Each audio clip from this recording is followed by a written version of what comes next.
Learning a new field usually pays off, even if you're not successful. Let me explain. I'm learning to thrive in the gig economy. Would you like to learn too?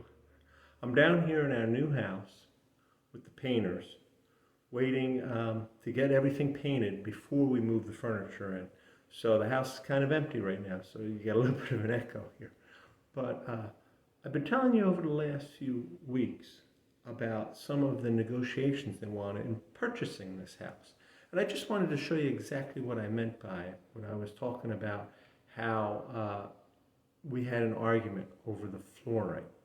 And it's important that you understand what I say when you go into a field, even if you don't succeed, sometimes it really pays off. Because as you know, after I left Bloomberg and I started as a freelancer, I thought one of the ways I could supplement my income was getting a real estate license. And I wasn't all that successful at first, and then the pandemic hit and everything went to hell, so I never really did anything with it. And my writing took off, so I never really needed to go back to doing real estate. But the knowledge I got from that paid off. Maybe you could argue $78,000. I'll explain. We put our house on the market at first for sale by owner, and it was an unusual house. But I expected it would take a while to sell because it was an unusual house. I priced it at a certain amount, and I waited. Got no offers. Finally, I said, you know what, I better bring in one of the most experienced real estate agents in the state, and we cut a deal, so it was 50-50 on the commission. I said, this is the price I want. And she dropped it down a little. We dropped it down a little bit to get people in the door. Just waited on the right person. And she was pushing us to drop it even further. And I said, no, I want to wait for the right person.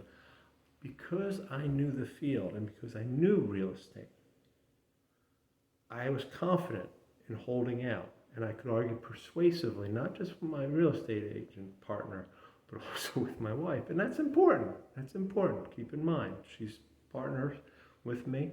My wife is half owner of the house, and I'm telling her, no, we can hold out for this much more. She agreed mainly because she knew I knew the field and I knew what I was talking about. Now, it took a while to sell the house, but you know what? My real estate agent partner wanted to drop it down to $790,000. I thought it was worth about $870,000. When the offers finally came in, we sold it for $860,000. That's $70,000 more than what my real estate partner wanted to drop it to. That's a lot of money. And it was because I understood the market and I understood what the value of the house was. Now we come down here and we're negotiating on this house. And what happens? In the ad, they called it hardwood flooring. And as you know from the past videos, I'll link them down below, it wasn't hardwood flooring. When the inspection came, it was what they call engineered wood. And you see how thin it is? And it's basically just nailed onto plywood. And as you can see, it chips rather easily. Now the wood looks fine, and there are plenty of uses for this, and it's become more and more popular, as you can see down below here. I mean, it's a nice looking floor, but it's not hardwood.